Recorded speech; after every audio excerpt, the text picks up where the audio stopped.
जल्दी जल्दी भागो, जल्दी जल्दी भागो, नहीं तो जो करना है सरकार करेगा। एग्जिस्टिंग फॉरेनर्स एक्ट है, कोई नया कानून नहीं है।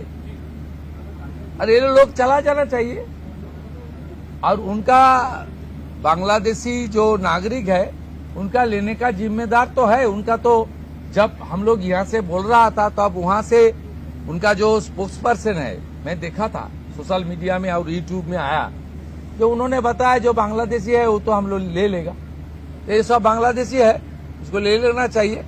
लेकिन ये लोग को, पुलिस को हम लोग बता दिया जेल में भेजने का जरूरत नहीं है। देश के रुपया में खाना खाएगा, कपड़ा देगा, मेडिसिन देगा, एक दामाद है ये लोग। जल्दी जल्दी भागो, जल्दी जल्दी भागो, नहीं तो जो करना है सरकार करेगा।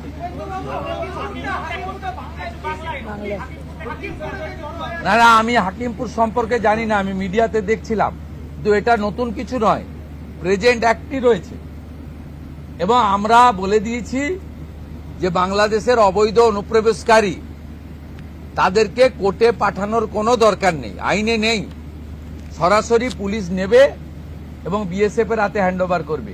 বিএসএফ এর যা ভারত সরকার বাংলাদেশ সরকারের সঙ্গে আছে এগ্রিমেন্ট, তাতে বাংলাদেশি প্রুফ করে হ্যান্ডওভার করে দেবে। আমাদের জেলে 3 মাস 6 মাস 2 বছর রেখে আপনার চাল, আপনার ডাল, আপনার তেল, আপনার মাছ, আপনার ডিম, আপনার কাপড়, আপনার মেডিসিন ওদেরকে দেব কেন? এটা তো ভারতীয়দেরই ক্ষতি হচ্ছে, আমাদের রাজ্যেরই ক্ষতি হচ্ছে। সেই জন্য আইনটা এতদিন ছিল ভোট ব্যাংকের স্বার্থে কেউ বা কারা ব্যবহার করেনি।